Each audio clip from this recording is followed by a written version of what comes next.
All right, now let's start with your name. Where'd your name come from?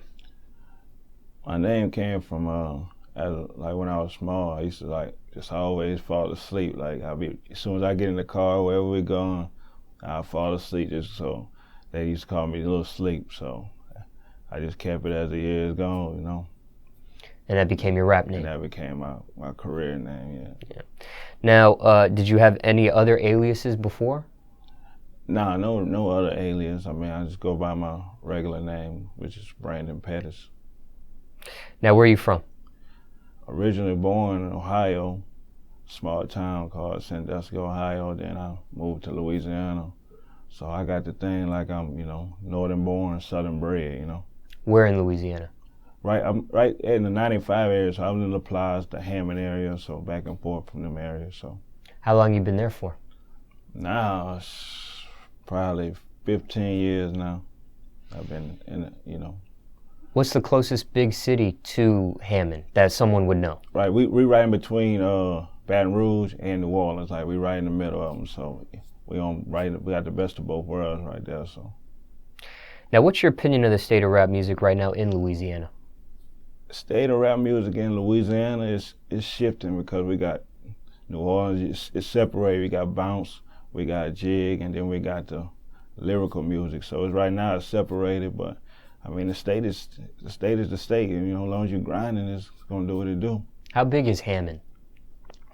Well, they got a college Hammond, so it's got probably a nicer population. I don't know the exact number of the population, but it's a small city, but it's got a nice population because it's a big university there, Southeastern University.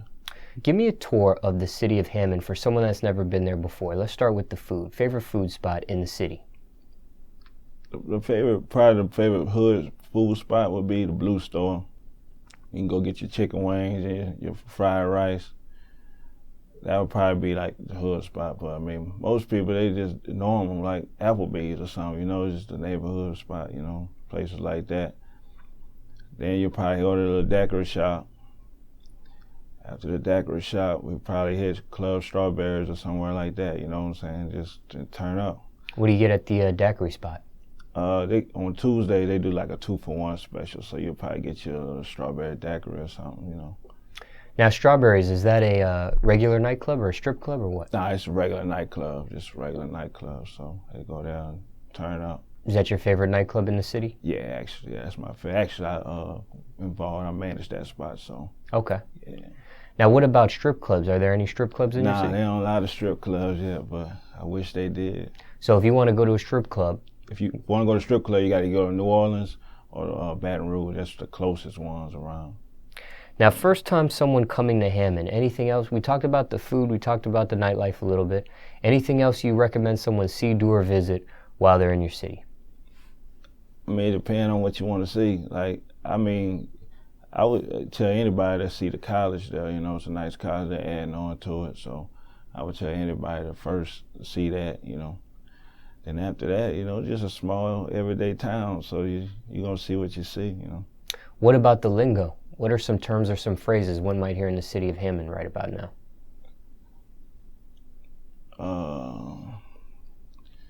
We pretty much got the same lingo, universal lingo that everybody else got. It's the same old lingo everywhere. We don't really got no new terms that we using. What about events? Are there any events you recommend someone come to Hammond specifically for? Like, for example, in New Orleans, Mardi Gras is like a huge ordeal. Anything in Hammond specifically? Hammond do like a thing called Hot August Nights. They be doing it's pretty straight. What's that? It's just like a big old concert festival thing, small downtown concert. Most of all, Ponchatoula right next to Hammond, so they got the Strawberry Fest they do there. So a lot of people go to that event. It's like a big old, festival they got. So it'd be straight. Now, you were originally born in Sandusky, right. Ohio, right, and then later moved to Hammond. No. I later moved to La Place, Louisiana. Okay. Yeah, so I was moving around. And then after that, it became Hammond. Right. Yeah. Now, give me the story with your upbringing. What was it like for you? Paint the picture for us. Young childhood, grew up 3 brothers in the house, single mother, single house, you know. So it's a struggle, you know, type situation. But mom's work, so it was, you know, it was a regular upbringing. Well, I can't say regular upbringing, but it's just it was a poor upbringing. It wasn't, you know, a lot of money involved, so it was a poor upbringing, but we survived though. Do you have a relationship with your father? Yeah. My father actually, he was in and out of prison growing up, but now we got a good bond, you know, so we good. Now, what type of student were you in school growing up? In school, I was an athlete, so, you know, I did my thing, you know, played basketball, and I held my GPA to make sure I was on the team. Went to college, so I got my bachelor's degree in college too, so, I mean, real survivor, you know. What'd you get your degree in? Marketing, yeah. Now, let me ask you this. When it comes to college, right, especially somebody watching this interview, right, and they're thinking about enrolling, what do you say to that person? Because there's several options that's going through someone's head at that time. Like, for instance, right, some people will say go to college. Some people will say don't go to college, you don't need it. Some people will say maybe a trade school. Some people go to college and drop out and become successful without it, like Kanye West or Bill Gates. Right. And some people go to college, get a degree, and don't end up having a job they got a degree in. They end up doing something else. So what do you say to that person thinking about enrolling into college? I mean, I would tell anybody thinking about it to do it, because college can set you up and it lets you learn different things, and that can continue the direction that you want to be in. So you might not necessarily graduate from college, but you can get something out of college that'll help you do what you're supposed to do. As far as the person who graduates and then don't do nothing with the degree, I mean, nowadays it's based on pretty much who you know anyway in relationships. So you can have a degree or not have a degree and still be successful. So I would just say try it out. If you like it, finish. You don't, you'll get something out of it. Looking back, was that the right decision for you? If you could go back in time, would you do it again? Most definitely. Yeah, most definitely it was the right decision. Jobs you had growing up, if any? Jobs? Yeah. I mean, I worked, like I said, McDonald's, and I worked on the river. I did whatever I got to do to survive, so that was my jobs. Quit those jobs? Got fired from those jobs? Some of both. Some of them I got fired from, some of them I quit. It is what it is. Any crazy stories dealing with any of those jobs you mentioned? Anything out of the norm? No, I never had too many crazy stories.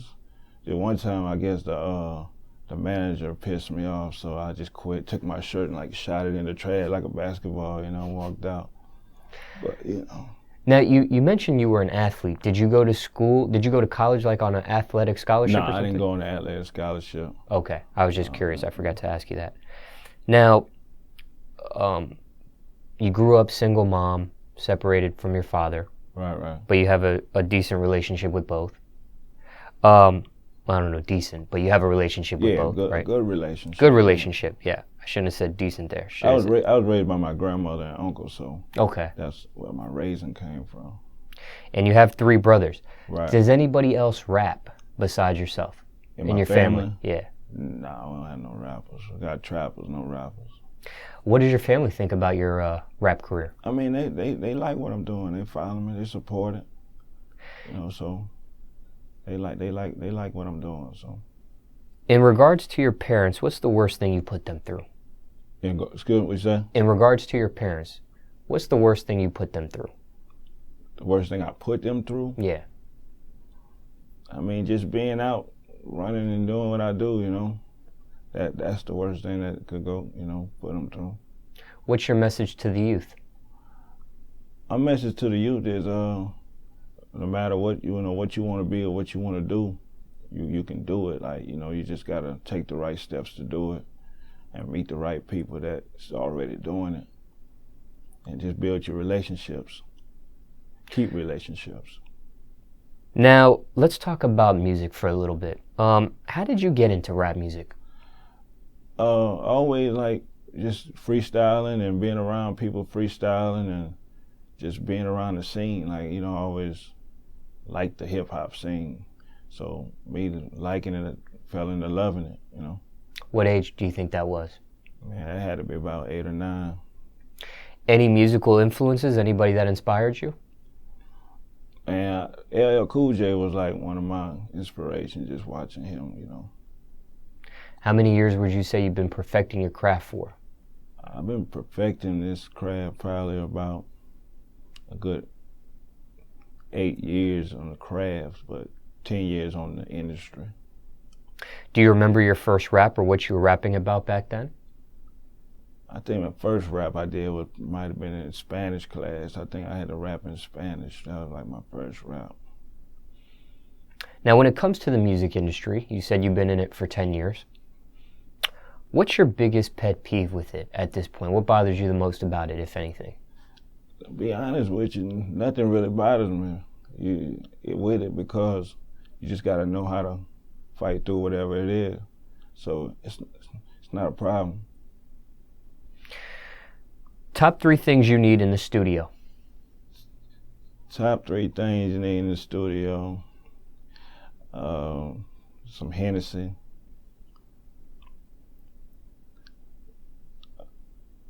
Whatever your choice of fun is. And a mic. Oh, my Android. I need my Android, so yeah. Craziest studio story, if you have one. I don't really have a crazy studio. We go to the studio to work. So when we in there, it's just straight work. I'm sure you come across a variety of beats. Has there been any beat that you received that you passed on that became a bigger song for somebody else? No, I never really passed on any beats. We usually get our beats made right then. So. What's the realest song you ever wrote so far in your whole catalog of music? I did a song, for a realest song, I did a song called Memory Lane, and that's pretty much just talking about the past and just coming up. I think that's probably the realest song I wrote. What was that about? Just about me, my upbringing, you know. Risk versus reward. What's the biggest risk you took for your music career so far? I mean, we take risks every day. So the biggest risk is just walking the streets. That's the biggest risk. Proudest accomplishment so far in your music career? I got a lot of proudest accomplishments. I think my proudest one was when I got my Pandora station. I think that was my proudest one, when I just got my own station. What's the biggest misconception of you? The biggest misconception is that might be that I'm a dummy. People think you're a dummy? Yeah, you know, they might think I don't know what's going on. That might be the biggest misconception. But you do know what's going on. Oh yeah, I know what's going on. Craziest rumor you heard about yourself? I don't never hear too many rumors, so the rumors don't really come to me. I don't really hear too many rumors. That must be a good thing, right? I'm a stand-up guy, you know. Do you care what people think of you? No, I don't care what they think. That might be why I don't get rumors. What are your keys to success? My keys to success is keep faith, grind, family, and grind. Now, you were in a movie recently? Yeah, I was in the Free State of Jones that just came out with Matthew McConaughey. And then I was on the Roots TV series that T.I. was in. I was on there too. Speaking roles? Speaking role on the Free State of Jones. Yeah, so. What was your role in the Roots? Roots, I was just like a slave in Roots. So yeah, just a slave. Now, how'd you get into that? How'd you get those roles? I started doing the acting thing probably about 6 years ago. I was in a show called Prison Break. And from there, I just kept on doing it, kept on striving. And I ended up getting into several films. What'd you do on Prison Break? On who? Oh, Prison Break, I was a prisoner. Yeah, I was a prisoner on Prison Break. it was a scene when the dude was breaking out of the prison. So I was one of the prisoners that mugged him, like when he came in the prison. Now, where are you at with the movies now? Do you have some future stuff coming up with that? Yeah, I'm in Wolverine 3 that's about to come out. That Jack Reacher 2 with Tom Cruise. I'm in that's about to come out. I'm on NCIS New Orleans. That's currently playing now, and it's a Showtime series called Corey that I'm on there too, doing some background work on some of them, and just working in the industry, How do you like it? Man, I love it. I love it. You like that better than music? I got a passion for both, so I mean, I'm just trying to balance both of them. I think I can do it.